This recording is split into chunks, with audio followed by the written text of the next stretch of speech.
Good afternoon, ladies and gentlemen. Today we are, as you can figure out, continuing with our discussions related with the book of Genesis, and to study it in order to discover how the writer, Moses, great Kabbalist, hid a lot of wisdom related with alchemy and with Kabbalah, which is very clear, but only to those that study Kabbalah and alchemy. People in this day and age have those books that are called in Hebrew the Torah. They're called the Torah because they rise from what we also call Tarot. Tarot, Torah, the same. And it's because, as Master Samael Onveor stated in one of his books, he said the author of the Tarot was the angel Metraton. He is the Lord of the serpent wisdom. The Bible refers to him as the prophet Enoch. The angel Metatron, or Enoch, delivered the Tarot in which the entirety of divine wisdom is enclosed. The Tarot remains written in stone. He also left us the 22 letters of the Hebrew alphabet, or Aramaic alphabet. This great master lives in the superior worlds, in the world of Atziluth, which is a world of indescribable happiness. According to Kabbalah, this world is the region of Keter, of very high Sephirah. All Kabbalists base themselves on the Tarot, or Torah, and it is necessary for them to comprehend the Tarot and study it deeply. The universe was made with the law of numbers, measurements, and weight. Mathematics form the universe, and the numbers become living entities. This is why we always insist in the study of the 22 letters given by the angel Metatron, who, when he was alive, his name was Enoch. And if you investigate all the books of what is called the Old Testament in the Bible, you will see that the original books were written whether in Aramaic or Hebrew, which are precisely the languages that use the 22 letters of the alphabet, 22 letters of Kabbalah, that the angel Metatron, Enoch, brought to the earth for all the souls.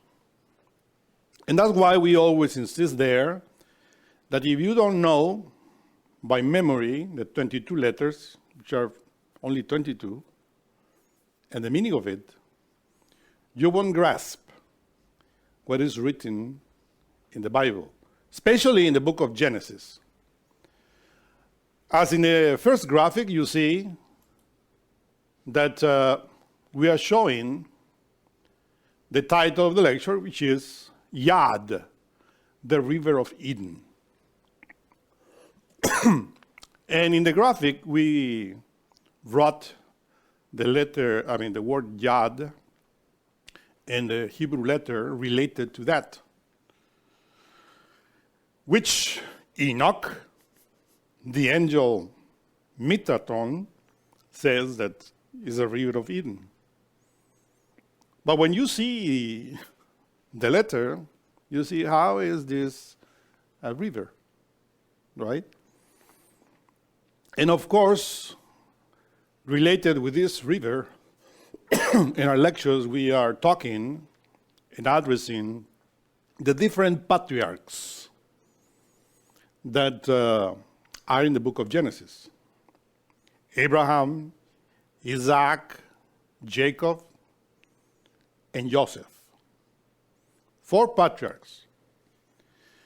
3 above in the second triangle of the tree of life, and 1 below in Yesod, which make the 4 rivers of Eden.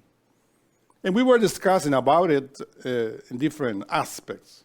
But now we are going to be deeper in order for us to comprehend what is it? Why are we always emphasizing the river of Eden? Eden, of course, voluptuousness, bliss. And here in the first graphic we have Jacob, who humbly is bending towards Esau, his brother, after returning from the land of Laban, the brother of his mother. Laban means white, related with light. I mean, he was coming from the higher worlds down to the earth. And of course, with him, his 4 wives and children that we know as the children of Israel, which are, in other words, the archetypes, the psychic or psychological archetypes that we had to work with and to develop inside. And we are going to talk about that in relation with his wives.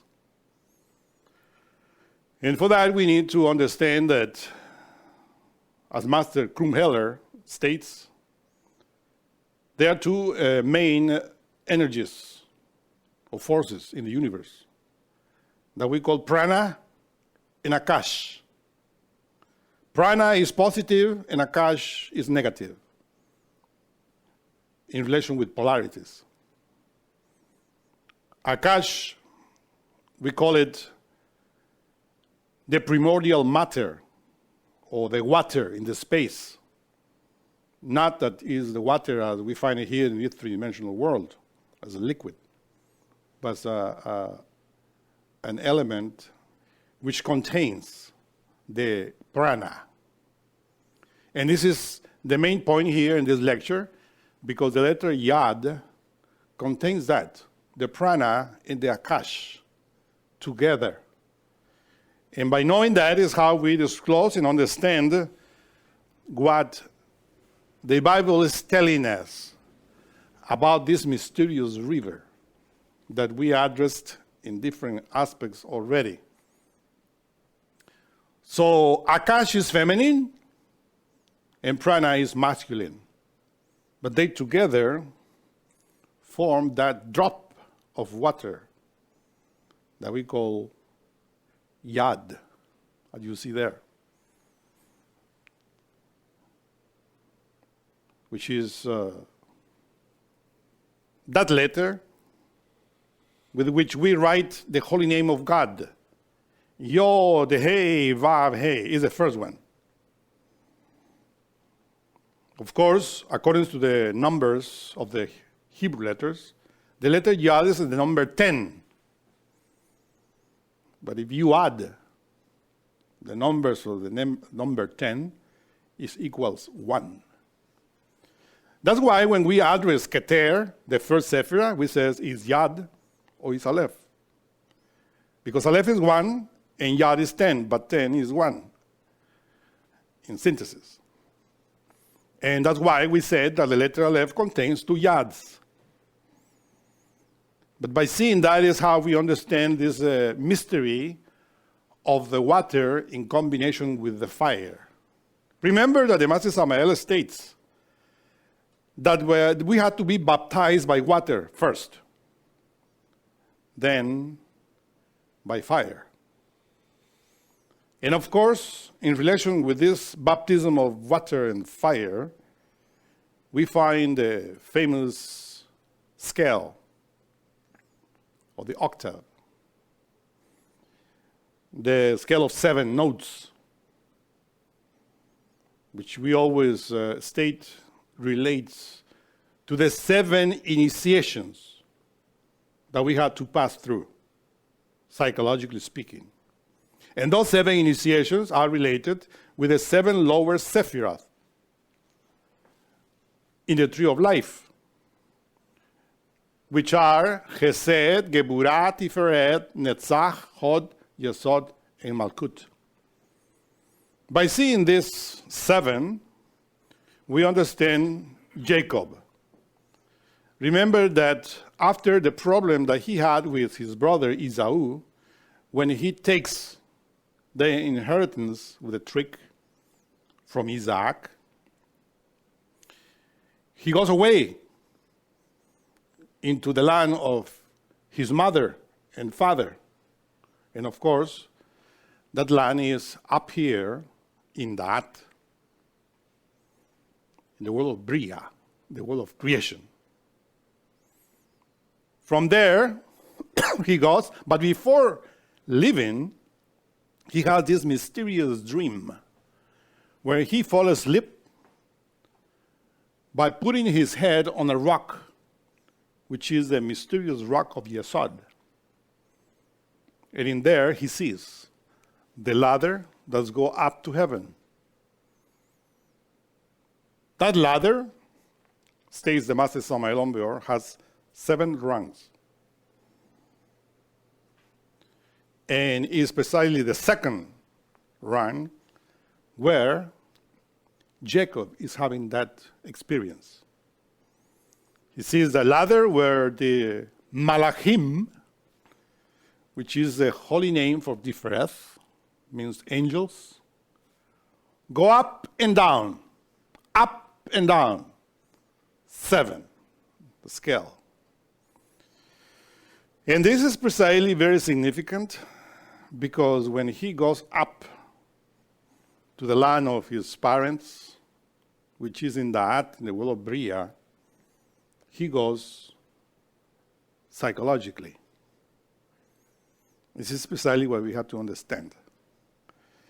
In the Bible is written, of course, that he goes physically, because these patriarchs were physical in this world. They had physical bodies. But each one of them were representing an archetype with their lives. So while you read Jacob's story, it's not related with the physical plane, but with the psyche, as we explained, that he represents what we call in Sanskrit the chit, or the chitta. That psyche that we have to work with, we have to develop, and that is situated here in Yesod. Because the body chitta that we name here is a union of the chit, the psyche, and Geburah, which is the spiritual soul. Where we find Isaac, because Jacob is the son of Isaac. And if you see Geburah here, which is the spiritual soul, and Jacob being the human soul, then we understand that the human soul is a projection of the spiritual son, the spiritual soul. And this is Jacob. But in us is an embryo that we have to work with. And that's the story of Jacob, how he goes up and brings all the archetypes down with him by working with these forces that are written in clue in the Bible. That journey is a psychological journey, spiritual, that we have to know when reading the story of him, because Jacob is Tifereth. And all of the work that he does it in Yesod. But up, and especially all the work that we are doing here, Because in order to work in ourselves, we had to be, as you right there, you see there, Ishmael, which is another name that we stated relates to the physical body, or as we wrote here, the devotee's physical body. Because everybody in this physical world have a physical body. But not everybody is a devotee of the doctrine. Because Ishmael means he who listened to God. Obviously, in these lectures or in any religion, any devotee that listens to the doctrine, whether the Hebrew doctrine or another religion, in Hebrew, he's called Ishmael because he listened to the word of God. Little by little, this Ishmael realizes that he has to work in himself. And this is precisely what the Bible hides. Because you have in Hebrew religion, Orthodox, that custom that they have, or that tradition called mitzvah, right? The mitzvah, which is the initiation of a boy, which is 13 years old, in order to him to enter into adulthood, right? And that's a transition. And it's precisely the age when Ismael was circumcised, according to the Bible, together with Abraham. And after that circumcision, Sarai, or Sarah, became pregnant by Abraham, and Isaac was born. That is telling us very clear that if we want Isaac to be born inside of us, in the first initiation of mirror mysteries, first we had to listen to the word of God and to be circumcised. This circumcision, of course, is symbolic as well. We know that Jewish believers and also Muslims and many other religions practice circumcision. But we are here talking about the symbolism of it. When you cut the preputious or the penis of any 13-year-old man, in this case a symbol, meaning that he's entering into the mysteries of sex, and he's cutting the flesh of his animality in order to renounce to the spasm and the orgasm. That's the meaning of circumcision. Because you know, there's a lot of people that practice that tradition, but they don't transmute their sexual energy. They keep fornicating with their circumcision. But the Bible states that in order to teach that in both sides, the seed of Abraham is always the physical body, seed of Abraham. But inside the work that we are going to do is also a seed of Abraham. And God wants the pact with Isaac, not with Ishmael. But Ishmael is necessary. Because it's the physicality that we have. It's he who listens to the word of God and practices it. That's Ishmael. And eventually, of course, that within him will be born Isaac, which is the one that brings Jacob. And Jacob brings all the 12 when Joseph is, and all the story that you read in Genesis. How it's developed inside psychologically. Joseph existed physically, as well as the other patriarchs, because each one of them were bringing the doctrine of that particular archetype. Problem is that people still are identified with their physicality and confused as Christians that do not know that the Master of Veramento physically existed, but he brought the doctrine of our inner particular archetype related with Christ that all of us have within. If we don't work with that particular archetype called Christ within, it doesn't matter if we believe or not believe in Jesus. But people think that just by believing in him, this is it. As well, the other symbols or other patriarchs that brought the doctrine of those archetypes, they think that everything is physical. And they even have a division here among the people that they think that they are the followers of Isaac and others of Ishmael, when the two archetypes relate to each other. So this is very important to understand. And remember that Ishmael is precisely the physicality of the devotee, and above it, in Keter, is Metatron, Enoch, right? The one that brought all this wisdom to the planet Earth. And Metatron, here you find all his 22 letters, plus the 5 final letters, which relate to the final way in which you write them at the end of any word, and with its values. The values are important in order to you to understand what are you reading. This is why every Kabbalist knows the letters and know the values of them. And that's why it is good to have a chart always of the letters, which we always have here in this school. As you can see there, we have them there in this association.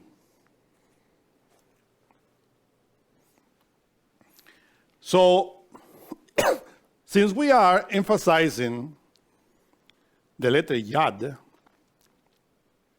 we put here, below this chart of the letters, 2 hands. Because unless you have an accident and lost your hand, one hand, all of us have 2 hands. In Hebrew, Yad symbolizes a closed hand that is giving. You see, the right hand gives. If I give you something, you will extend your hand in order to receive it. The hand that receives, that contains what is given, is called kaf. That's why we have the 2 hands here, the yad and the kaf. It says an extended or open hand is kaf. And it's beautiful that. Because in the Bible, they always talk about the hands of God. The left, the kaf, receives, is feminine. Contains a lot. That's why the woman is the one that creates in her womb. But the one that gives the seed to deposit into the egg, which is the seed of the woman, is the man. And it's called Yad. So you see, in order to plant, in order to sow, you need your 2 hands. Your left hand holding the seeds, and the right one taking it and put it into the ground. That's the parable of the sower. You read it in the Gospels. So here you see how the 2 hands are related. And that's why it is stated that God planted the man in the earth, or made it with dust, and uses his 2 hands in order to make man. Right? But the people that read that literally, they think that is a physical God there with 2 hands, making with clay something, like we explained in the previous lecture. But this is not like that. The 2 hands are forces. One is feminine and the other is masculine. And with the 2 polarities is how God works in creation. And this is how we have to understand it. in order to comprehend it deeply. And listen what Enoch says. In order for you to be more, now is playing with me. Okay. Before I enter into that, let me tell you in the next graphic what we wrote there. The mysteries of Kabbalah and alchemy are hidden within allegorical legends, which are like buried coffins that hide spiritual treasures, written by initiates and rediscovered by initiates. However, ignoramuses generally interpret these mysteries literally. Allegory means the representation of abstract ideas, principles, or archetypes by characters, figures, or events in narrative, dramatic, or pictorial form. Synonyms of allegory are symbol, story, tale, myth, symbolism, emblem, fable, parable, apology. So all of that is, you see? And that's why when we read the Bible, we have to take in mind that. And now we are only reaching one letter in order for you to understand the allegory or the myth or the symbol related with it. And here you find this marvelous graphic of William Blake related with the seventh day, which is the letter Yad, a drop of water. It says, and God blessed the seventh day. The seventh day is the second chapter of the book of Genesis, and is where we find the mystery of the Yad, the river, right? With all the four rivers of Eden, and all that marvelous narration in which you find the Garden of Eden, Adam and Eve, and those beautiful things written, of course, alchemically and Kabbalistically. The letter Yad is there, again, but in Hebrew you write hand with two letters.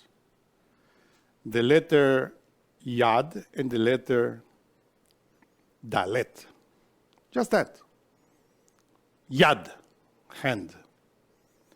The value of the letter Yad is 10. The value of the letter Dalet is 4. Making the addition, you have 15. In order to reduce it to a number, a letter, is it 4? I mean 14. I said 15, but it's 14. 10 plus 4 is 14. 1 plus 4 equals 5. You see? And in order to tell you that it's 5, I'm showing you my hand. 5. Enoch says that the river of Eden resembles the letter Yad. And if we read how it is spelled, Yad and Dalet, you find 5. It means the river that comes from above and divides in 4. And that's your hand. Now, if you state that the letter Yad expels Yod, Vav, Dalet, and then you said, and that doesn't give the number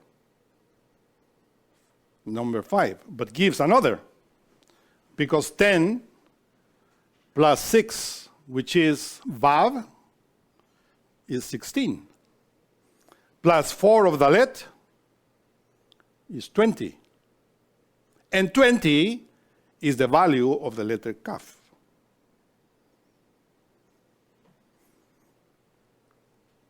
So whether you spell yad with 2 letters or with 3, always gives you the 2 hands. One masculine and the other feminine, no matter how you do it. And this is precisely the beauty of the Hebrew alphabet, of the Kabbalah. To see how everything is hidden there only for those that study it. Otherwise, the lazy ones that don't know, they don't get it, and they just follow traditional things which have no meaning. Now, if you see, for instance, the value of the letter Kaf is 20, and the letter Pe, final, is 800. 800 plus 20 is 10, and 10 is the letter Yad. So it's no escape there. It's always given the same thing. Numbers are living entities in relation with the letters of Kabbalah. Isn't this beautiful? And you always have there the play of the 2 forces. This is why the book of Zohar states, in the ancient book of Enoch, the 3rd book, chapter 48, from 1 to 4, the course of the celestial river of life is described as resembling the letter Yad. When you know already what we explained, then you said, yeah, obviously it is. Resemble the letter Yad. Because the book of Genesis says, and a river came out of Eden and divided into 4. The river that came out of Eden is 1, and divided into 4 is 5. It's the letter Yad. No problem to understand that. But here you find, I quoted that from the 3rd book of Enoch, that unfortunately is not in the Bible. But it is written there. Metatron shows Rabbi Ishmael, the right hand of the Most High, now inactive behind him, but in the future destined to work the deliverance of Israel. You see? The deliverance of Israel. When you read that there, it says, what? Behind him is not active. The devotee, which is Ishmael, as we were explaining there, is a devotee that studies the Kabbalah, but is not practicing it because he doesn't understand it yet. But when he starts practicing it, he starts putting in activity the river which is behind him. He's not like looking back and say, what is behind me? No, in his back, in other words. In his back, behind him. That is not active in him. He's a devotee studying Kabbalah, but that river is not active because he's fornicating. Because this is what in the physical world people do. But when you learn what the meaning of circumcision, and you follow the path, and then you start working with those waters in your back. Rabbi Ishmael said, Metatron said to me, you see, but Metatron is very high. It's in meditation, obviously, because the devotee can meditate, enter into samadhi, and go out, and to talk with God. If I am telling you this, it's not because I read it. Many times I meditate, go out of my body, and I talk with my own particular individual keter, because every one of you have their own keter. And in order to talk with that part of yourself, you have to go out of your body. And many devotees do it. And then God will say, yes, I'm the higher part of you, but You still are not working. I remember the first experience that I had. And I talked with that Keter. He says, what do you want to know? I want to know if I am doing something down there in the physical world. And then he answered directly, no, you're still doing nothing. Right? And he says, oh, well, that's a very frank answer. And I returned to my body and said I had to work harder. Right? But listen here how Metatron, which is that part of Enoch, or that Keter, that is talking with Ishmael, and explain to him about this that we are talking here, but in Kabbalistic, alchemical way. Come, says Metatron, and I will show thee the right hand of Makom. Makom means space, also means seal, and has many other meanings.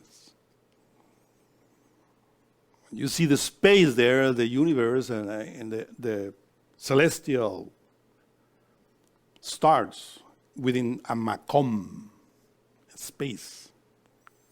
This is what we call also the abstract absolute space. When you have an experience with the absolute space, a hand can come through that space and give you a book. Study this. That hand is the letter Yad, giving you. And then you have to put your hand to receive it. Many paints are showing that, and that's the symbol of it. Makom. But we wrote here, Yad Yamim. Yad Yamin. This is how you write right hand in Hebrew or Aramaic. Yad, we know already, is hand. Yamin sometimes means just right hand. But the interesting thing of this is this. Why just the word Yamin means right hand? Because the letter Yad is in the beginning. If the letter Yad is in the beginning, that means hand. And Yamin means right. But if we take the letter Yad from Yamin, and then we remain with Min. And Min means sex. Sexuality in Hebrew is minit. Sex or kind. So obviously, right hand of God, of Makom, it means the river of sexual force, the creative sexual force. It's just saying that alchemically, very clear.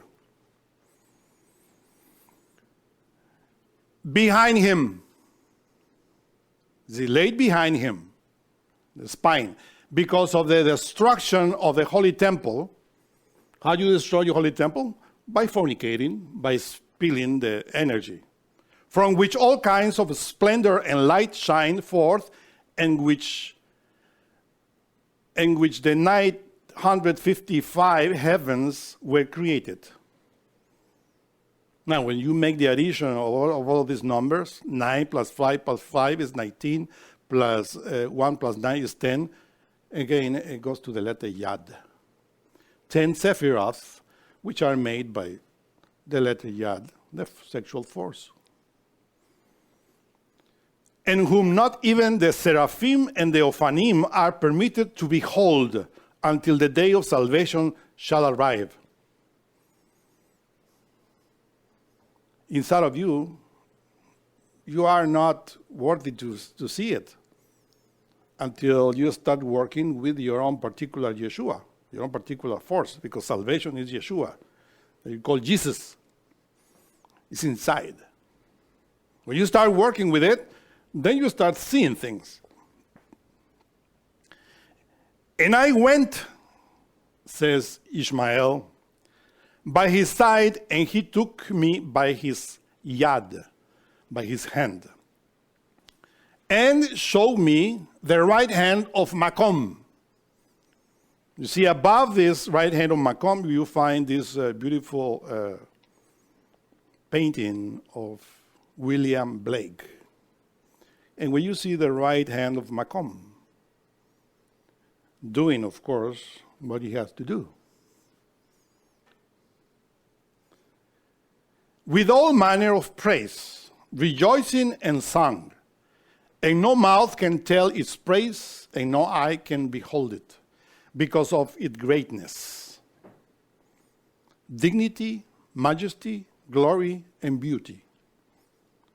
And not only that, but all the souls of the righteous, which means those that practice sexual alchemy and chastity, who are counted worthy to behold the joy of Jerusalem.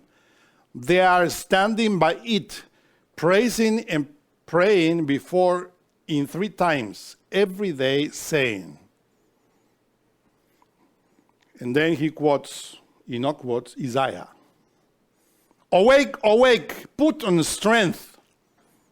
Oz, that's the word. O arm of Yod-Hava, which is Chokhmah. When you read this,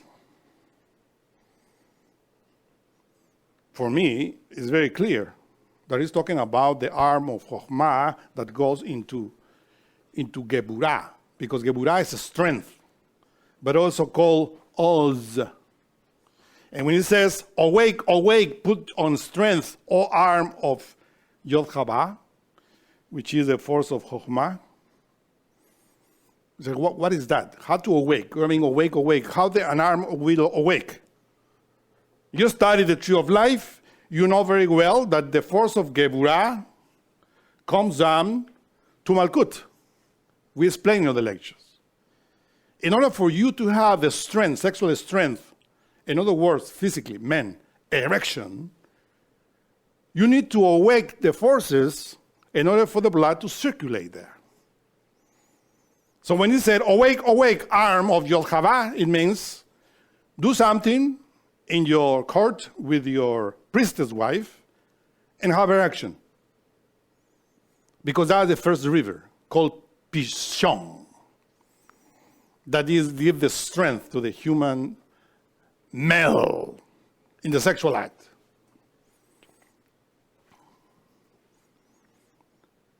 According as it is written in Isaiah, and he quotes again Isaiah, he calls his glorious arm Tifereth, you see, Zeroah, Tifereth, Zeroah means arm. To go at Netzach, victory, the right hand of Moses. Tifereth, we explained, is in the middle, is in the heart, and related with Moses, which is willpower. So that strength goes to the heart, which is the one that pumps the blood, towards the mind, which is Netzach, the right hand of Moses, because that was the Moses doing all of these marvels, you know, dividing the waters of the Red Sea. He was doing it because he was receiving the strength of Geburah through Tiferet into his right, because Moses is the one that controls the mind, the Pharaoh, in other words. Let my people go. Well, those people, the archetypes. But the mind has to be controlled, which is the Pharaoh, with the right hand of Moses. But Moses is Tifereth and receives the strength. In other words, in order to do that, you had to practice alchemy. Moses is there, willpower. But the sexual fire had to awake. Has to awake. Awake, awake. It's not talking about your psyche. You have to awake in relation with alchemy. And those are the rivers. Because Tifereth is Hedikel. And the right side, the other river, which is called River Pishon and the river Gihon. Pishon, Gihon, Tifereth. You see? he's naming there the three rivers without writing the names. Tifereth is one, Geburah is another, and Geser is another, which is above Netzach. So three rivers. In that moment, the Yad Yamim, right hand of Makom, which means the seal, that seal is the seal of chastity, was weeping. And there went forth from its 5 fingers 5 rivers of tears, and fell down into the great sea, and shook the whole world according to what is written. The earth is utterly broken. That's Malkut. The earth is clean, dissolved. The earth is moved exceedingly. The earth shall stagger like a drunken man, and shall be moved to and fro like a hut. 5 times, corresponding to the 5 fingers of his great right hand. But that great right hand relates to the forces of Akash and Prana, that the initiate is working in the very sexual act, when he is not practicing the sexual act as an animal, but he is doing it with transmutation. And this is all that is written there in the book of Enoch, Kabbalistically, alchemically. And that is what the book of Zohar points about, that Enoch states that the river of Eden has the form of the letter Yad, or the letter Yad that has the 2 hands, positive and negative, that we are talking about here. You understand it, right? You follow. This is precisely the river of Eden that we are addressing here.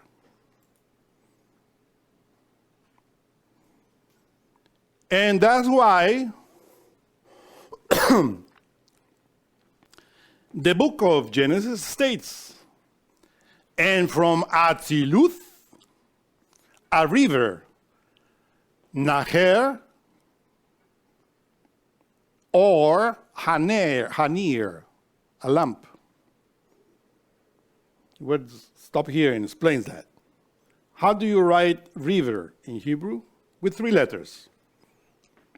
Nun, Hey, Resh, Na, Her. But if you take the letter Hey out and put it in the beginning, then you read Hanir. And that means a lamp, or the lamp. It says, you will read in that way, with that anagram, we said, and from Atziluth, a lamp departed into Bria, the superior aspect of Eden, to water with light the garden in Yesod Malkut, Egypt. Because the light, or the water, in other words, is the habitat of the light, the habitat of the fire. And in this day and age, it's easy to understand that. Thanks to the force of the water, we have light, electricity.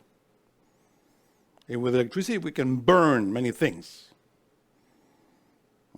So when he said a lamp came out of Eden, a river, same thing. Because the river carries the water carries the light.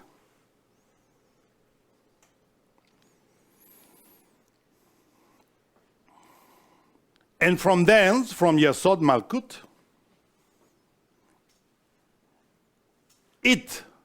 the name was parted and became into 4 heads. The name is written there in a hidden way. What is the name? Hashem. 4 heads. Abraham, which is Gihon. Isaac, which is Pishon. Jacob, which is Herikel. And Joseph, which is down here, is called Euphrat. Euphrates, or Prat. The right name is Prat. When we read it, Ewa Prat means the Prat, which is Yesod. And then we quoted Proverbs chapter 6, verse 23. For the commandment is a lamp, and the law is light. Or in other words, for the commandment is a lamp, and the Torah is a light. It's light. A light. Because Torah or Tarot is the same thing. It's a light. And this is what we're giving here, light. This is how it is written there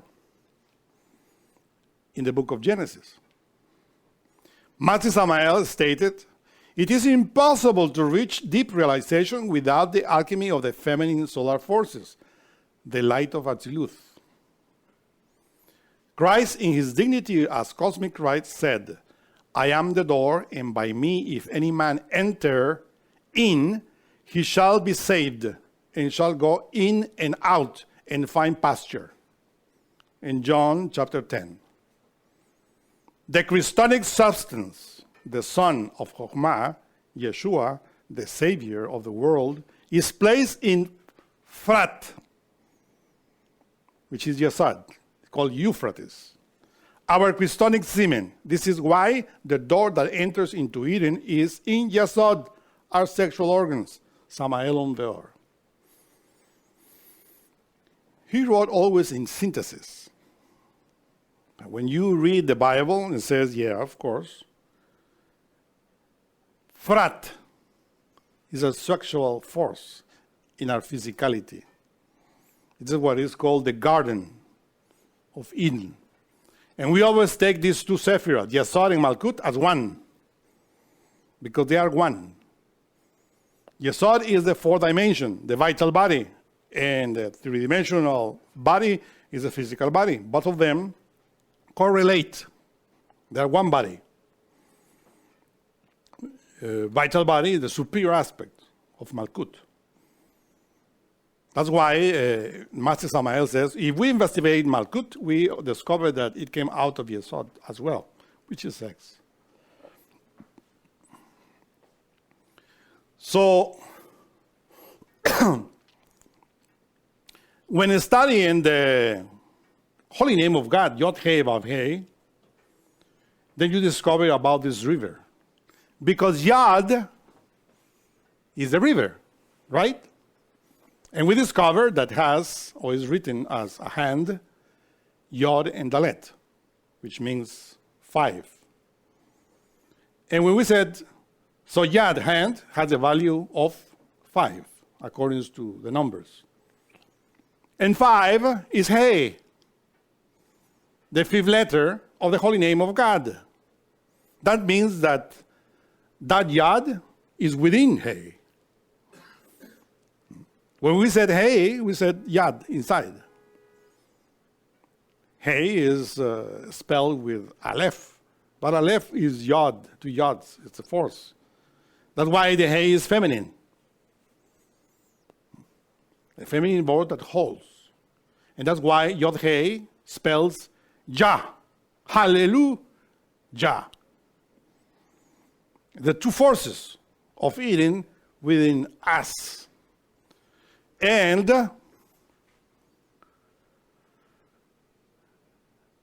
the number 5 plus the number 10 of the letter Yod means 6. It means that Yod and Hey expresses it to Vav, which is the 6. That's why it is the mystery of the holy name of God, Yod Hey Vav, 6.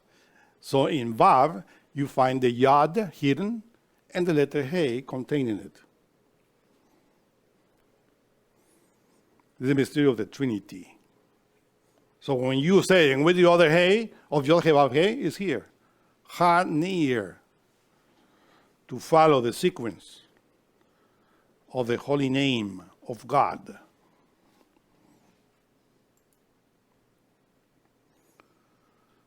That's why you find in the next graphic Abraham kneeling before 3 angels. If you read the Bible, those 3 angels appear before the birth of Isaac. Because here is Sarai listening to what the angel says to Abraham. He says, Sarai, your wife, will be pregnant. And that child will be your seed that will follow the pact with God. No Ishmael. Ishmael has to work in order to develop that. But that is inside, you see? All of that is inside. Abraham is addressing these three angels as my Lord. And the Lord came to me, my Lord and my Lord. But it says, why is he talking as single when he is before three? Because these Yod, He, Vav are one. God is one, Echad, but appears like three. It's like we. We have mind, emotion, and sexual motor brain. Three brains, but we are one individual. The same way up there. God is three, but it's one. Force. And symbolized by angels in order for you to comprehend, to understand. And the deep thing of this is what the Bible says. And the spirit of Elohim that we always state is Abraham was hovering over the surface of the waters of Eden. Because this is where our own particular spirit has to hover. Our own waters. Take from your mind that the spirit is hovering there in the Atlantic Ocean or Pacific Ocean.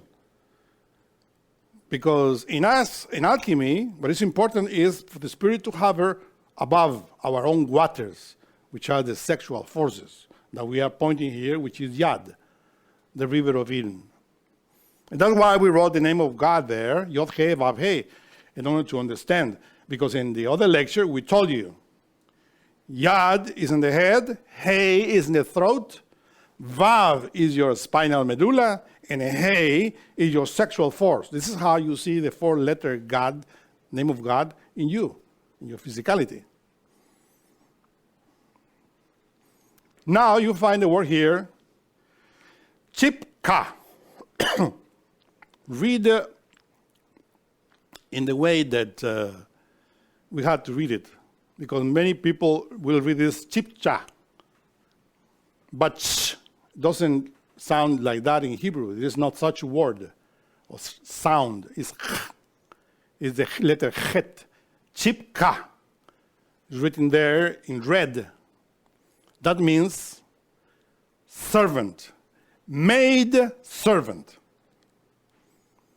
And this is very important to understand, because every single wife of the patriarchs, whether Abraham, Isaac, Jacob, their wives have chipka, a servant, a maid. If you understand symbology, you will understand that the four wives of the patriarchs, which are Sarah, Rebecca, Leah, and Rachel, not Rachel, Rachel is how you say it, are four. According to the Bible, Hagar had Ishmael, but he was a chipka of Sarai. And the other, Bilhah and Silpah, were the maidens of the two sisters that marry Jacob. But those are the lower aspect of the hay. We always know that the matriarchs represent the letter He above in that, and the servants, the other He. The book of Zohar states, Kabbalists know, that the fourth letter Hey, which is repeated in the name of God, is the daughter or the servant of the first letter Hey. And this is how you interpret that. Not like people think. Or Jacob has as wives 2 sisters, and also have sexual act with the maidens. Literally, you read it, but it's not that.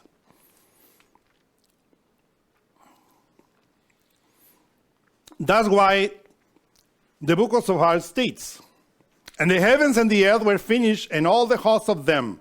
And on the 7th day, Elohim ended his work which he had made. Asya.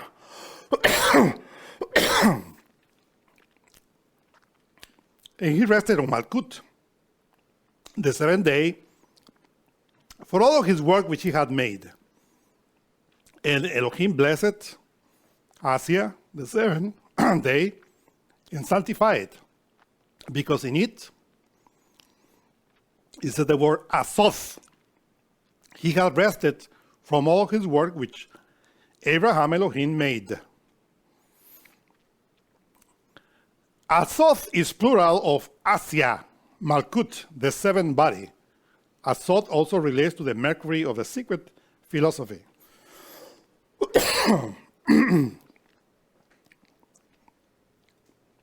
So you see all of that? The 7th letter, according to the Hebrew alphabet, is Zayin. And Zayin is always associated with the sexual organ or with the feminine aspect, the left side. Zayin. And that's why it is written there that God made everything in the 7th day. Zayin, the woman. But here, look how it is hidden the word. Asya, which is Malkut, the physicality, is also said Asof. We know what Asof is. That means the Mercury of philosophy. And obviously is there the letter Shin. Asof is pointing to the stratum of Asya. It's a plural word that comes to be in you when you extract from Asya your physicality, from the waters, the stratum. And that's why in alchemy we always name Asof. But here, Moses wrote it with Hebrew letters. And it's because what he's talking about of the 7th day is meaning that in the very sexual act, you have to extract the Asof in order to make all that which is written there that Elohim made. It's an alchemical statement. Because it's very clear there that Elohim rested all of the work that he made in Asof in the 7th day. And that 7th day not only symbolizes the woman, but also symbolizes the physical body, Malkut, whether we are male or female. And that physicality builds the sexual zeman, whether a male zeman or female zeman. In alchemy, we call it zeman, either feminine or masculine. And that is when you transmute, not when you ejaculate. When you ejaculate your semen like animals, you multiply like an animal. That's easy. Anybody can do that, whether it's Kabbalist or not, a very religious person or not. Once the person, religious or not, reaches the orgasm, multiply. But in alchemy, we are talking about another multiplication, which is inside, not outside. And that multiplication means to take the Asof, which is the product of the transmutation. Because what you eat, what you think, and all the impression that you have synthesized in your semen, in your yad. The waters, you see. 5. Akash, Tejas, Vayu, Apas, Prithvi. 5 in your physicality. And you receive it. And if you transmute that Asoth, create Isaac, Jacob, and Joseph. And this is very interesting that I didn't write there, but I remember. In the book of Zohar, I read, it says, if you unite the letter Yad, that we know already what it is, with teeth, and then you have the river of Eden. What do you mean, the letter Yad with teeth? Do you get it? How do you write teeth in Hebrew? Shin. You see the letter Shin, which means fire, right? But that means teeth. Shinin. And how many yads has the letter Shin? The letter Shin has 3 yads, right? All of you know the letter Shin? 3 yads connected to 3 arms through 3 vads. Here you find the arm and the hand of God. 3. Plus the yad, Shin, and the final nun. Nun means fish in Aramaic. Your sperm or your ovum is a fish, where all the Shin is going. But Shin means teeth. And this is very important, because it is not only transmuting the sexual energy, you have to pronounce the fire. The word in the beginning was the word was with God, and the word was God. And the Zohar says, Yad united with Shin is a river of Eden. What you find there, right? But then you find, curiously, but obviously very evident, that there are 4 letters, well, 5, if you take the letter Shin, that's pronounced with your teeth. Shin. You see? You have to put your teeth together. Shin. What is the other letter, which is called Sadik? The Zadi. Sadi. Sadi. And that letter, Sadi, which we write Sadik, which means chaste person, is the Yod 2 at the end. Sadi. And that's why that Zadi is the letter that you use in order to write Itza'ak. Itza'ak. Right? And the other letter that is pronounced with the teeth, because there are 2, right? We have 2 there. There are 5 rivers. We have 2, Shin and Tzadi. The other is Resh. Resh. You see? Resh. You put your teeth together and you roll your tongue. Resh is the letter R. Resh. You have another one. Which is the other one? We're naming it. The 7 letters. Sain. You have also the other. Sain. You see? 4, right? And the last one is Samech. Samech. And then you have there what the Zohar says. If you unite Yad with teeth, you have the river of Eden. With a sound, as a sound, because here is Eden in the throat. Shin, Tzadi, Resh,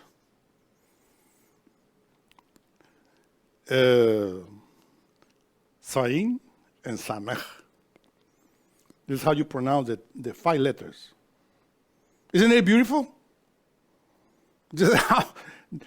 This Moses really was making, puzzles, anagrams. In order for only those that study to discover that. These are the rivers of Eden that relates to the word, because God made with the word. And God said, let there be light, and there was light. Sin, she said, because the light was within the fire. And you follow that, the sequence of that, you discover many mysterious things in the meaning of Genesis. That is a book of alchemy. And you discover that, about this mysterious river of Eden.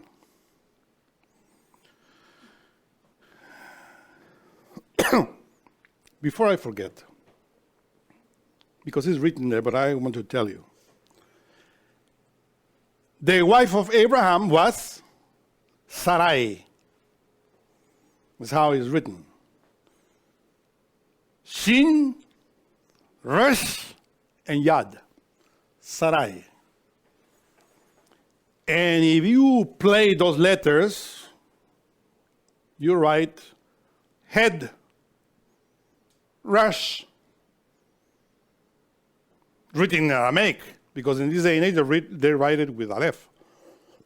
But Resh, head, meaning that the power of Sarai, or Sarah if you want, because the letter Yad is hidden with the Hey, as we explained it. Whether it's Sarai or Sarah, the Yad is there. Is the head. She represents the head, the forces of the head that comes down in order to create Isaac, her first son.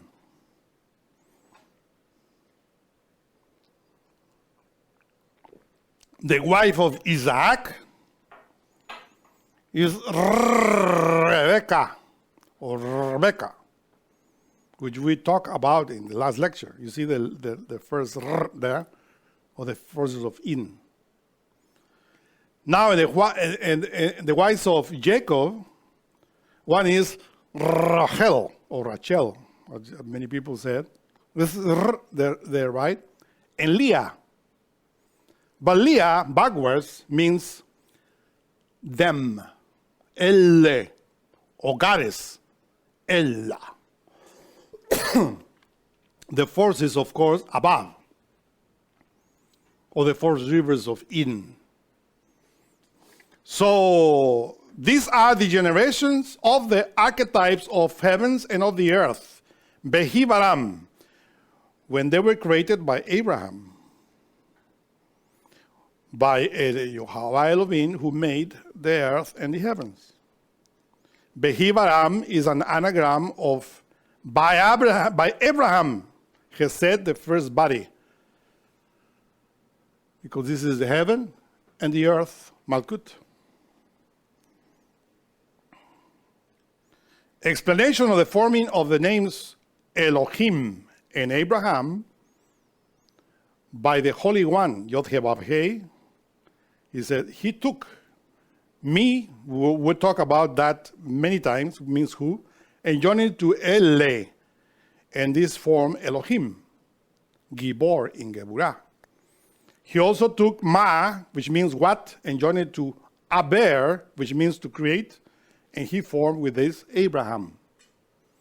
This is what is written in the Zohar about that anagram. But the book of Genesis, there are many anagrams there that you have to discover in order to see how to enter into these mysteries.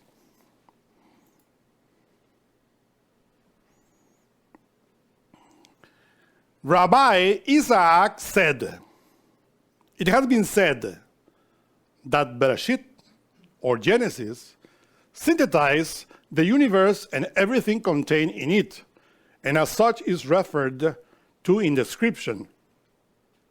This was the appearance of the likeness of the glory of Yod-Hava in Ezekiel, chapter 128. You see that image there, or painting, of what Ezekiel describes, which is made by somebody else, and mainly Pehol. the society. And the Zohar says, it was the likeness in which was contained that of 6 others. The word Genesis or Bereshith may be thus interpreted and rendered as Barashith, meaning created 6. That is to say, after the form of Barashith, Ber Elohim created 6. Because Shith is a contraction of 6, and Bera means to create. Bereshith means by means of the letter Tav, which is the cross, Sarai.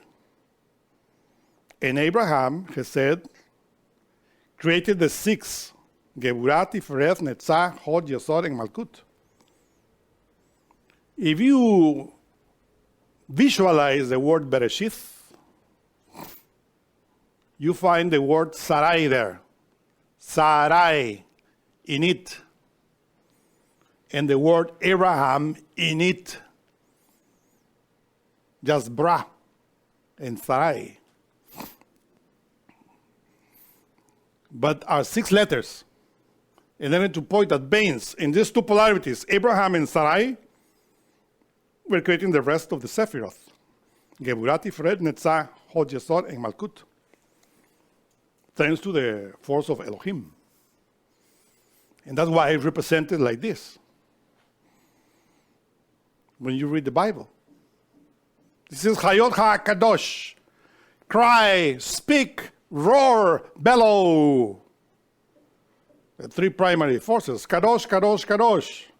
Creating, the human being below.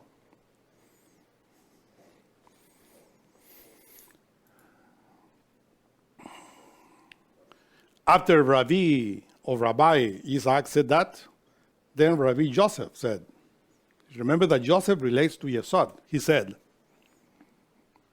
it is written, the flowers appear on the earth, the time of the singing of birds is come, and the turtle dove, the Holy Spirit, is heard in our land. That is from the Song of Solomon.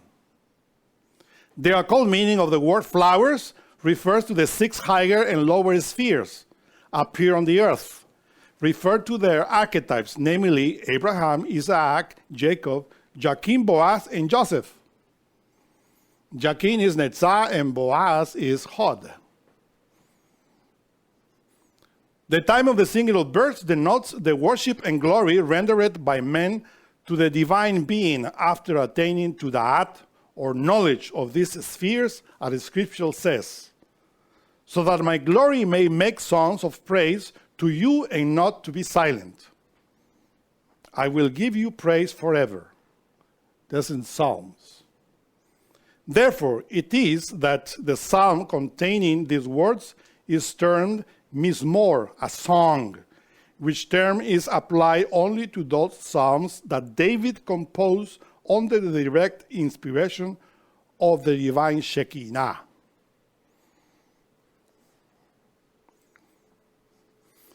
So Shekinah, as you know, is represented according to this image that we were talking of Ezekiel's 4 creatures. The letter Yad is above Keter. And this letter Yad is the Shakti potential. Shekinah is how it's called in Hebrew. We have to awake the Shekinah in us, which is the letter Yad. You see? That's why if you inquire, who made all of these beautiful trees? Keter, because he is the God that represents the letter Yad. And the letter Yad is the seed. When you open a fruit, you find the Yad, the seed, which is the Shakti potential of the divine mother nature. That's always we insist. If you want to eat a fruit that has the power of Mother Nature, is the Yad, the seed. But in this day and age, ignoramuses are creating new fruits without seed, meaning without the Shakti potential. There are fruits that are feminine, that had many seeds, like the pomegranate, right? But remember, there is another hand that receives. If the fruit had a seed, it's good. Has potential for your soul, for your mind, for your spirit. If not, it's just garbage.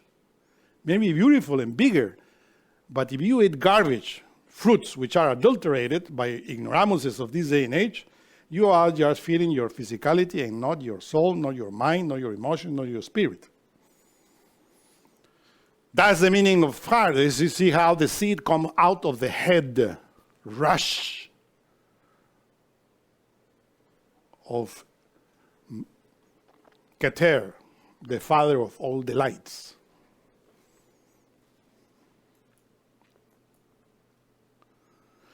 And here,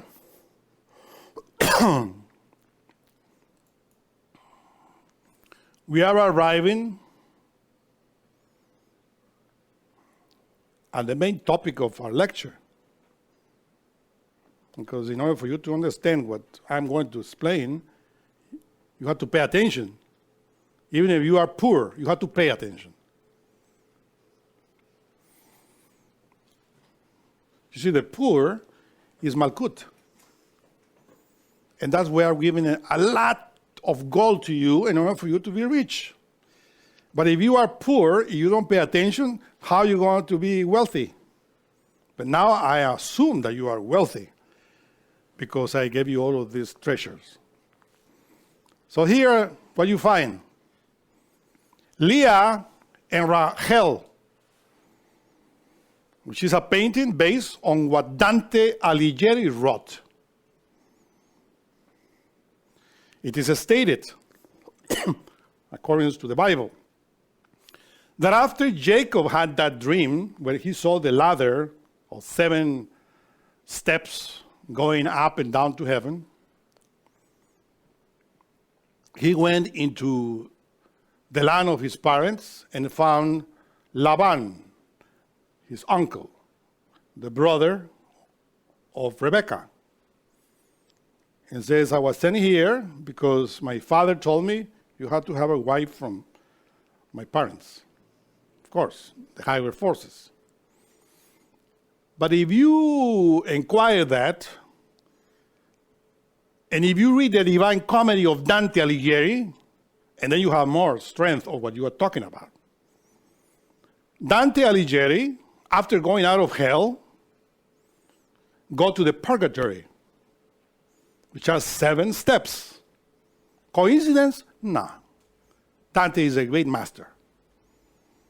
And at the 7th rung of that ladder, of that steps of the purgatory, he fell asleep. And he had a dream. And in that dream, he saw Leah and Rebekah, the 2 wives of Jacob. But it's the same thing that Jacob had. He put his head, he says, on the rock, and he saw the ladder. And after that, he awoke of his dream, meaning that he was not asleep anymore, psychologically speaking. But people think that he woke physically. No, it's psychological walk towards the land of his parents, because if you want to go to the land of your parents, Abraham, Isaac, within you, Rebekah, within you, if you go in this physical world, you don't find anywhere. It's inside, in the superior dimensions. This is how you go, and you say, oh, this is the land of my parents, heavens. As Dante teaches there. And then he found that Leah, the first wife of Jacob, is collecting flowers in order to adorn herself with those flowers. And then Leah said to Dante Alighieri, if you wonder who I am, let me tell you that I am Leah, and I am collecting these flowers in order to adorn myself with it. If you wonder where my sister is, Rachel, She's just contemplating herself in the mirror or in the waters to see how beautiful she is. Read the Divine Comedy, you will find that story there written by Dante. Beautiful. Who are these two sisters? These two aspects of the soul, of the psyche, that Jacob, which is the human soul, has to marry. But that marriage is not physical.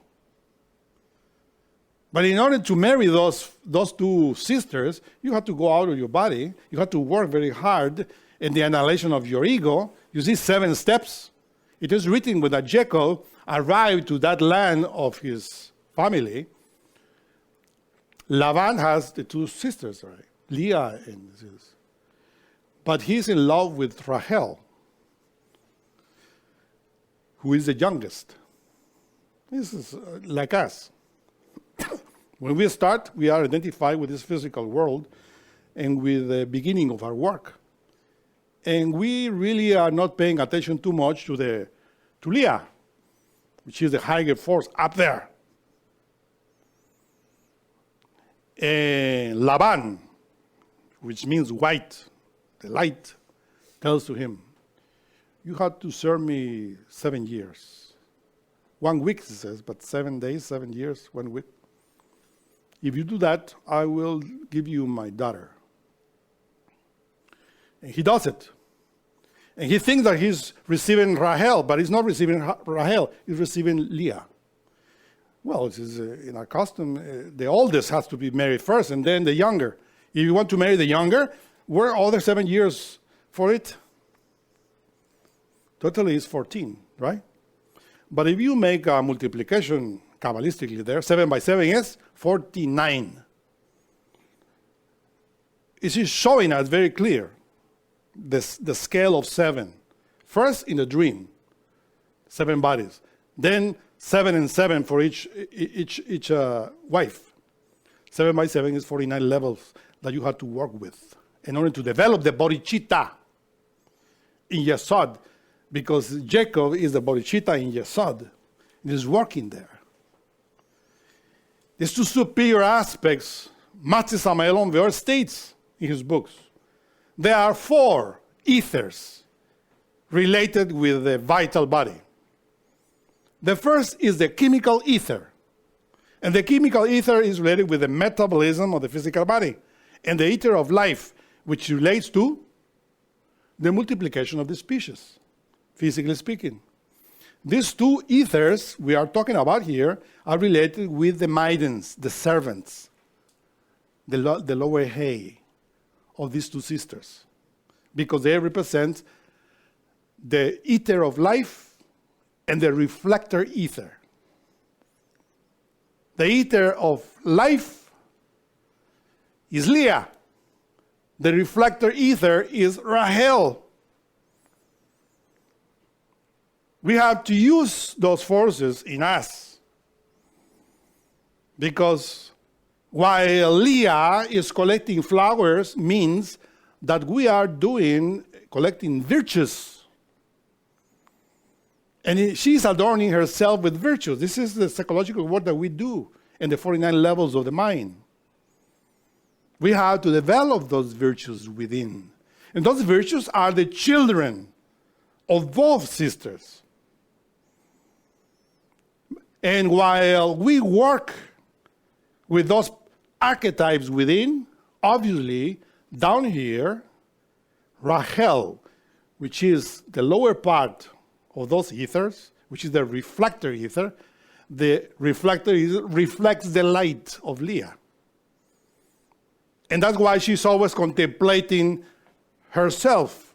This is what we do. When we work, we observe ourselves here.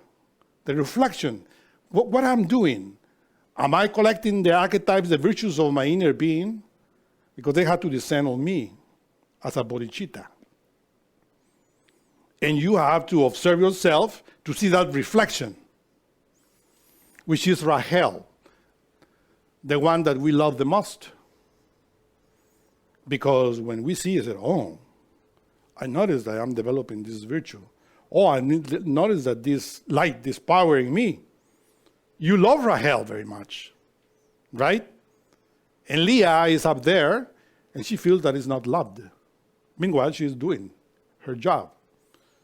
The two souls, one above and the other below, relate to the psyche. And of course, through the lower ethers, also the vital body related with the physicality, we also work with, right? Because the maidens of each one of these two sisters relate to the physicality that we have.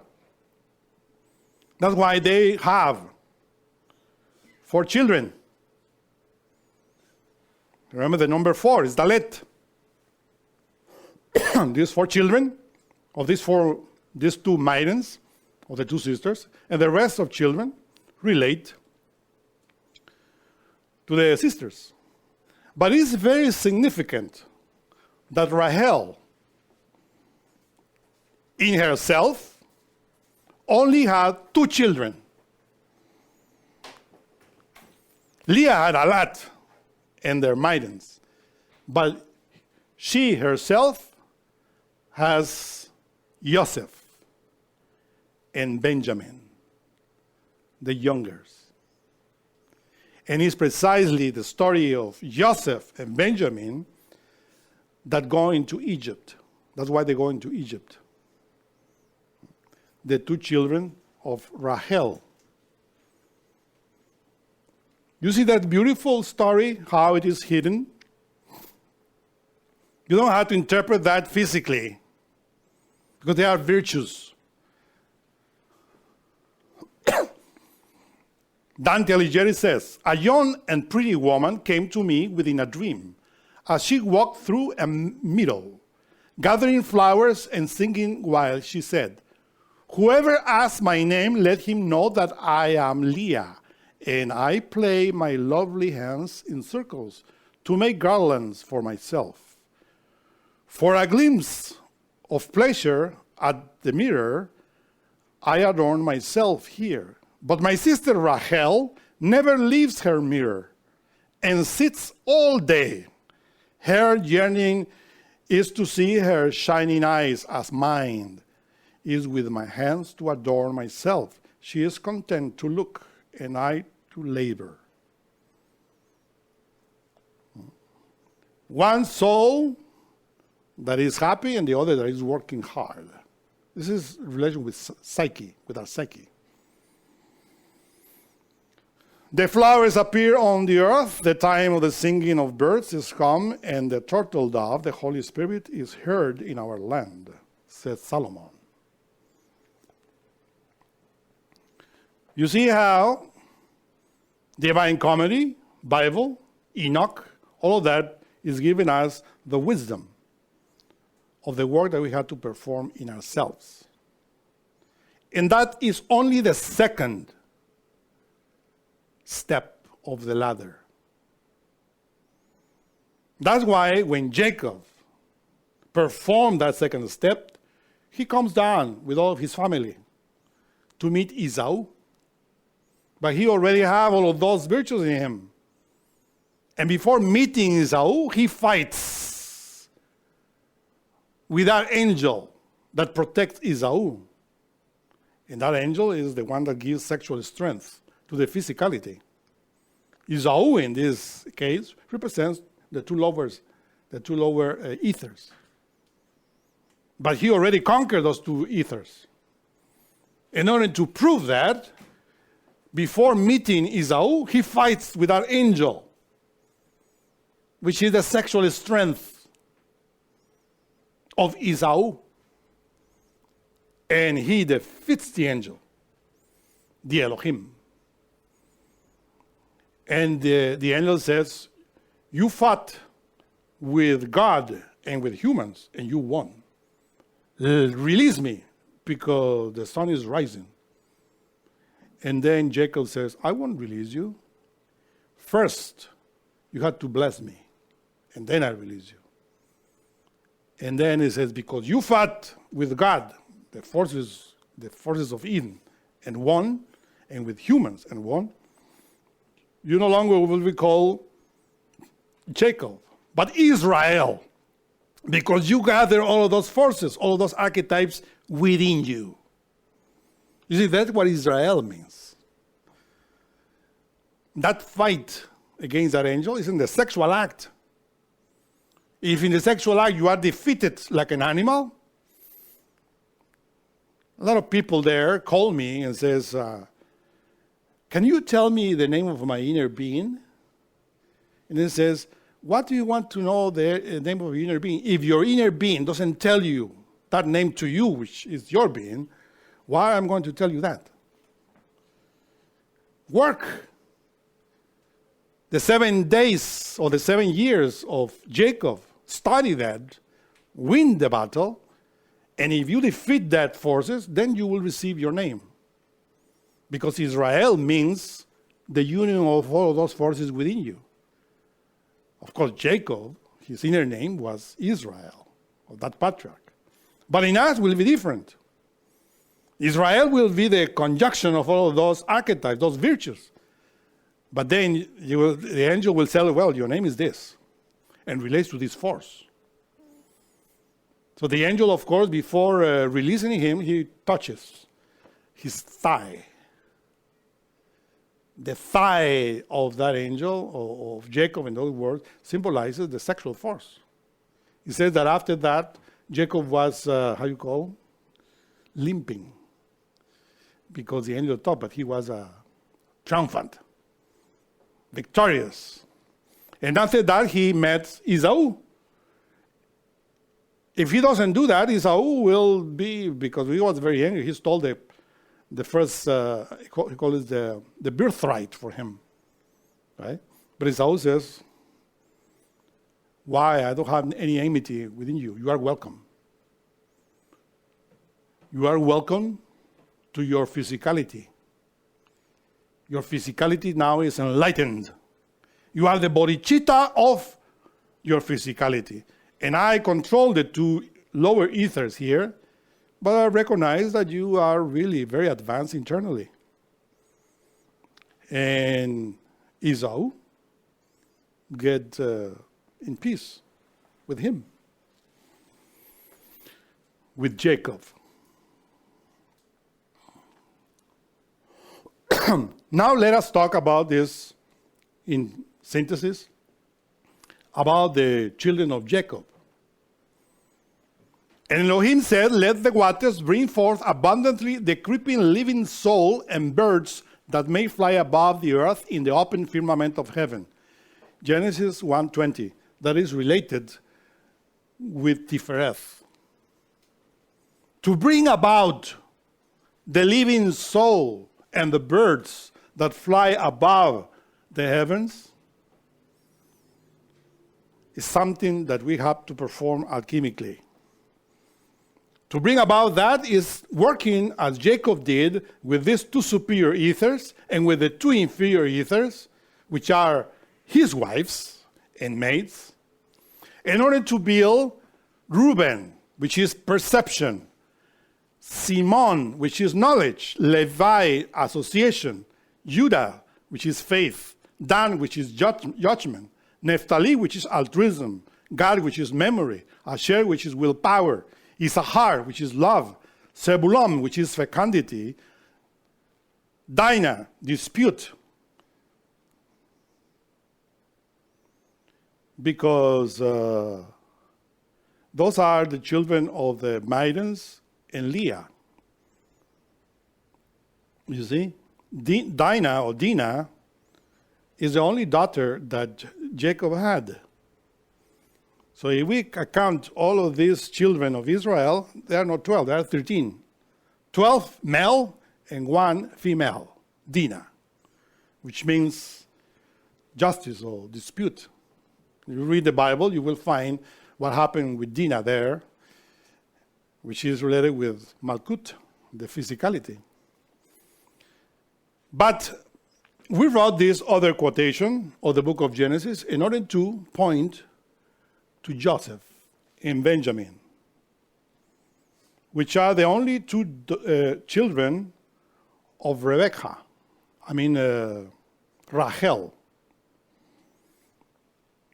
And Elohim said, let the waters under the heavens be gathered together to one place, and let the dry land appear. And it was so. Genesis 1:9. That verse relates to the third initiation of major mysteries. And that is made by Rachel. Because the first son of Rachel is Joseph.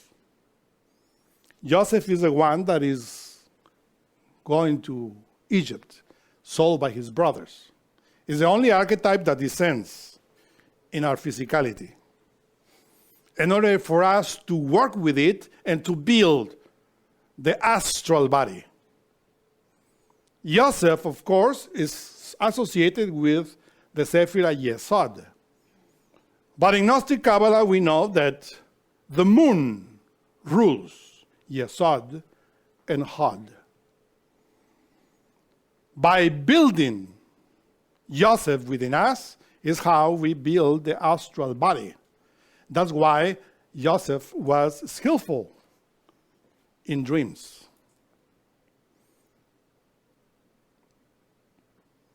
Master Samael on Veor, talking about Joseph, which the Pharaoh of Egypt said, your name will be Sapnat Panea. And that means revealer of secrets.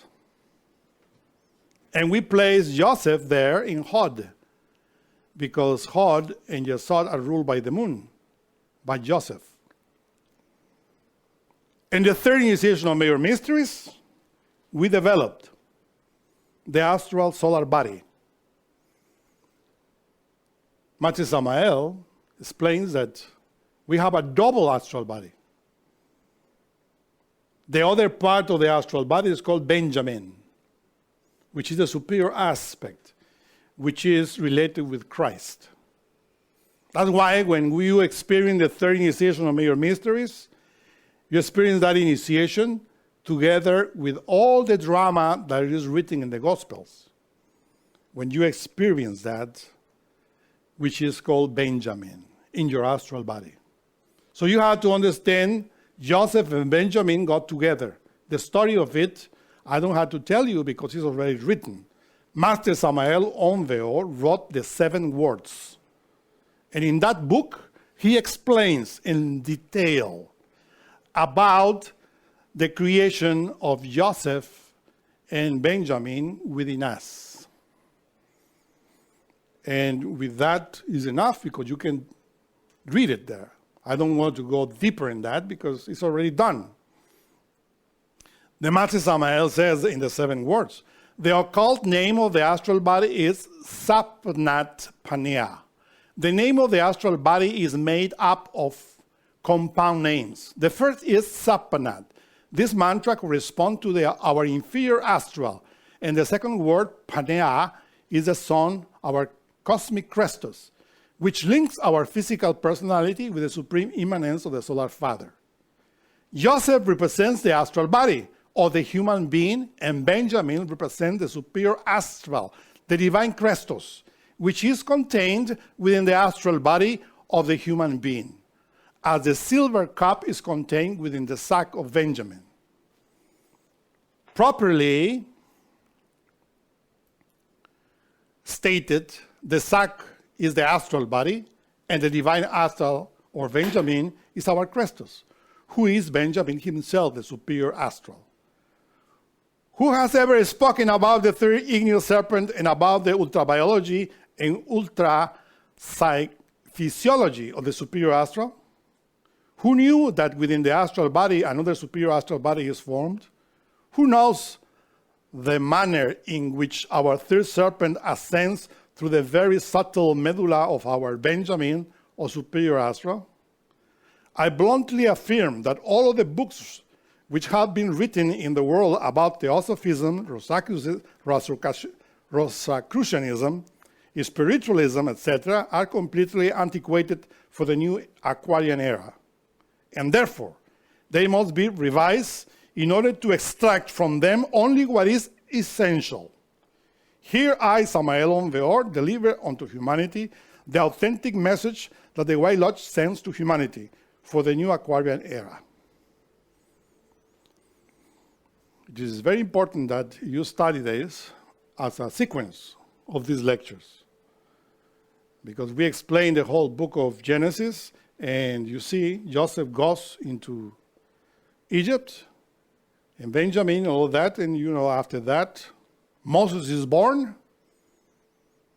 And about Moses, we talk a lot already, which is the Exodus and all the books written Kabbalistically and alchemically.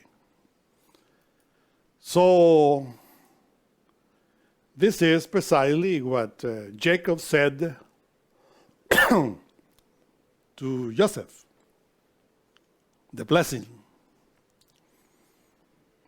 You see, Prat is Yesod.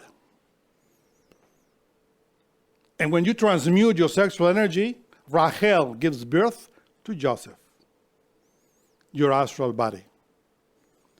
And the Genesis chapter 49, verse 22 to 27 states,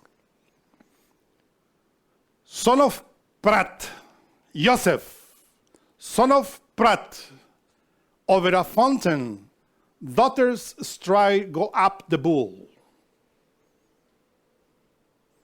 Those daughters are the souls that work hard in themselves with the power of the bull, which is the sexual strength. But of course, in the Bible, I don't know why they don't write or translate that as it is written.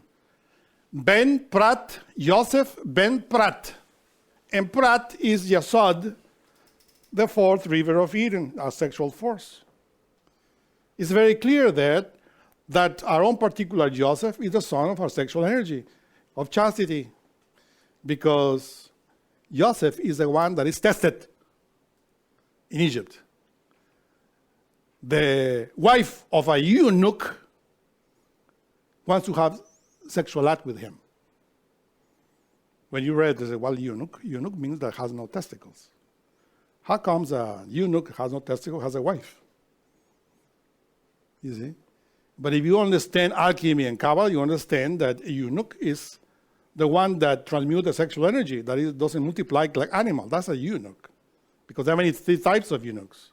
Eunuchs made by men, those that are being born like eunuchs, are with plain, and when you transmute your sexual energy, you become a eunuch. There's another symbol. So this is precisely, if you read Genesis 49, you will read what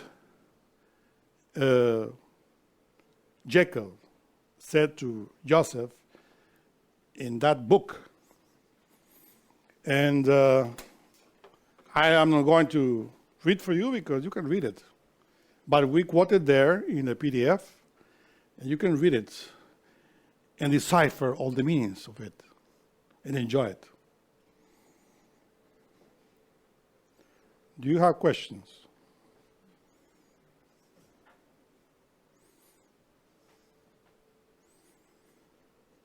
Ask and you will answer, knock and it will be open to you. So, on one of the slides, you had a quote from the Song of Solomon, and it was talking about the flowers and birds, and you had previously talked about the seeds, and when you were mentioning with Leah, you were saying that the flowers represented the virtues. In that Song of Solomon, could you say that those flowers, the birds, the flowers represent the opening of the chakras, the many-petaled? Obviously, the flowers or the virtues that we have to develop goes along with the chakras. Remember that we have 7 main chakras in the spinal medulla. We have 7 bodies, right? 7 bodies multiplied by 7 chakras or 7 churches are 49. And this is precisely what Jacob does, working with the 49 fires, with Leah and Rachel. And those flowers are also obviously related with the chakras. Once you develop virtues, the chakras go along with it. right? People wants to develop chakras to see, as the Master Samael on the earth said in one of his lectures, wants to see things and to astral projection and all that. It's beautiful. But if they don't work in the scale of Jacob, which is the scale of the water, it's obvious, right? Because he studies water and he works with the four ethers of the vital body, which are water, symbol of the water. And within that water is the fire. Once you reach the seventh step, then the baptism of fire comes, which is explained in the 7 words with the advent of Joseph and Benjamin, which is also symbolic. This is in many steps, because Moses wrote that in steps symbolically, but there are many octaves in every story. And the development of the chakras is one thing, main thing. We have to prepare ourselves. Because if you read the book of Revelation, the 7 churches, you find that in order to develop each church, the virtues required for that development. But it's 7, as the Master Samael says. 7 seals, 7 trumpets, 7 cups, right?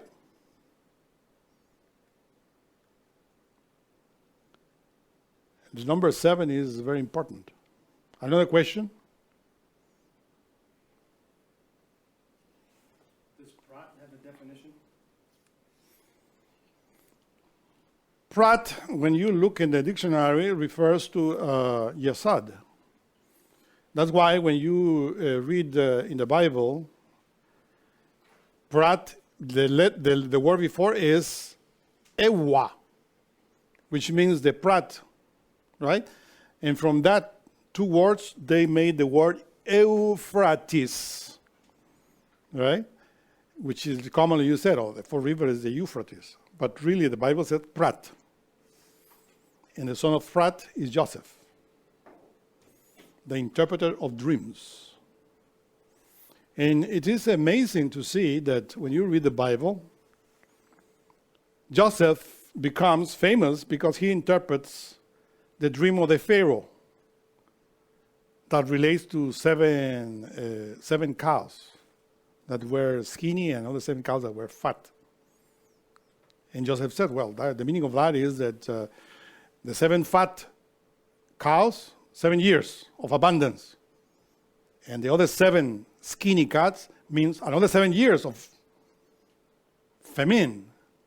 So I advise you, because the 7 cows, fat cows, are coming now. 7 abundance. So save all of that. Save that in your stores. And when the 7 years of famine comes, the skinny cows, then you will have abundance of grains. Esoterically, the grain is Yesod. Have faith as the seed of a mustard seed. That's the yad. And you will mount mountains. Collect seeds. Collect the yad within you. And then you will perform all that is written in the book of Genesis, which is generation, right, of Abraham and Sarai. In other words, the Spirit of God that hovers above the head, Resh, Sarai, in all the central nervous system, and make all those miracles. With masculine and feminine. And the feminine forces among the 4 rivers of Eden, Master Samael says, are related to Hedikel, which is the heart, the feminine aspect, the woman. And the last river, which is Frat, is the sexual feminine force in the genitalia. And that's why Frat means adult cow. So when we talk about the feminine forces, we talk about the Mercury of the wise. And that frat is, of course, the cow, or that Mercury, which is the outcome of transmutation. And that's why Joseph is called the son of Frat, which means the son of the cow, the son of the Mercury of the wise, which is the feminine force that rises from Yesod, Frat, the cow, and goes to the left to the bull, which is Geburah. And this is what is written there, as you can read in the book of Genesis. Frat, Joseph, son of Frat, son of the cow, in other words. And the father of Joseph is, of course, the masculine force, which is called the bull. That's why Joseph is also called the bull.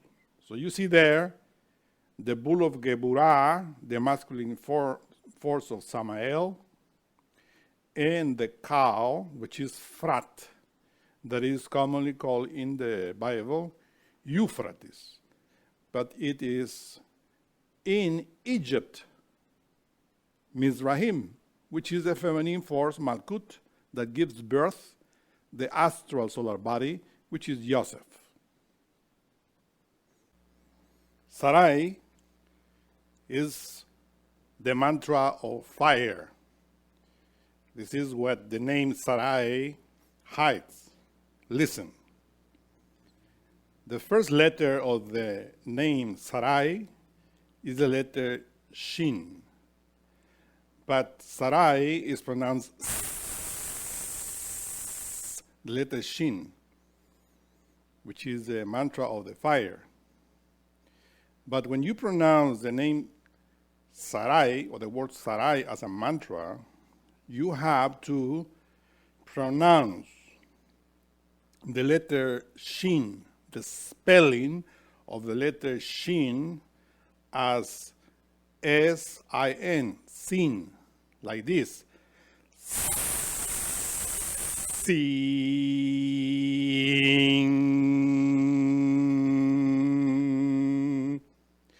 And thereafter, you pronounce the other two letters, Resh and Yod, which sounds like this together.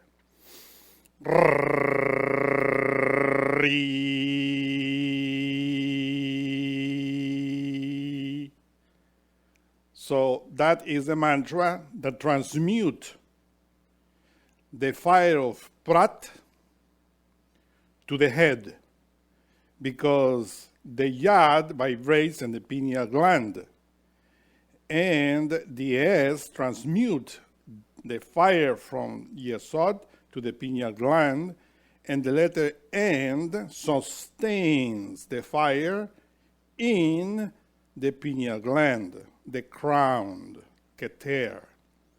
And the letter R vibrates in the crown, Keter, which is, the R is the Resh, the head. And again, you pronounce the letter Yod, the sound E of Yod, in order to make more emphasis in the fire in the head. Remember, from Yesod to Keter, like this. Seeing.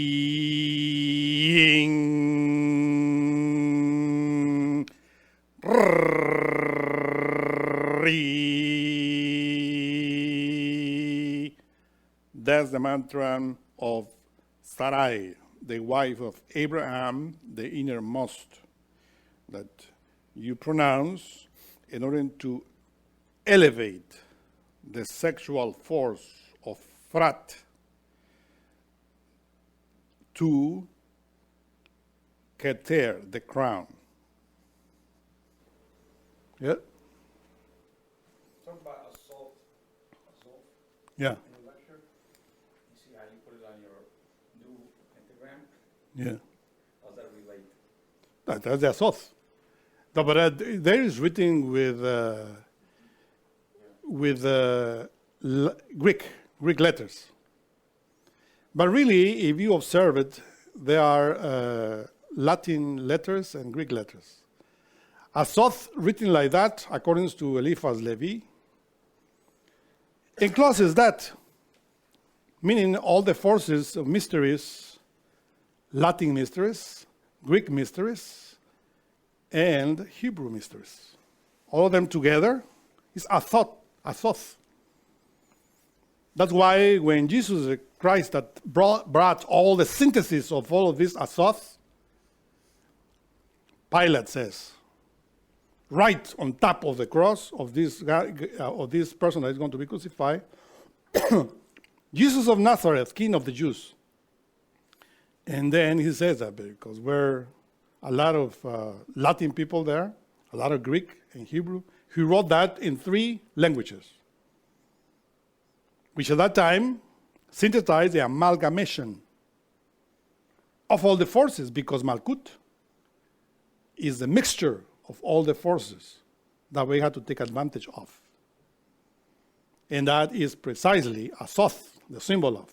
And that's why the book of Genesis in the 2nd chapter states that God made everything with a Sof, or a Sof, which is the same. This is what Moses wrote.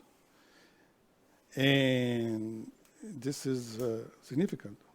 We have a pentagram there that we made, in which we wrote Aleph Tav, united with a Sof. This is what Eliphas Levi stated in his book, and the Master Samael stated that this is how you had to make your pentagrams when you are doing it. Pronounce the Kabbalistic word Aleph and Tav, which are the beginning and the end of the Hebrew alphabet, united by the mysterious word, mantric word, Asoth, which is the same as Asoth that we found here in the 2nd day of Genesis. Because Asoth synthesizes Pishon,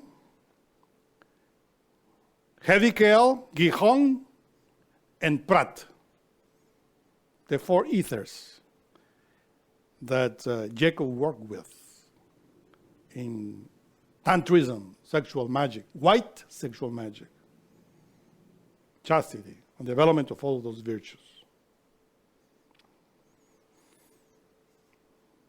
So you mentioned the baptism by water.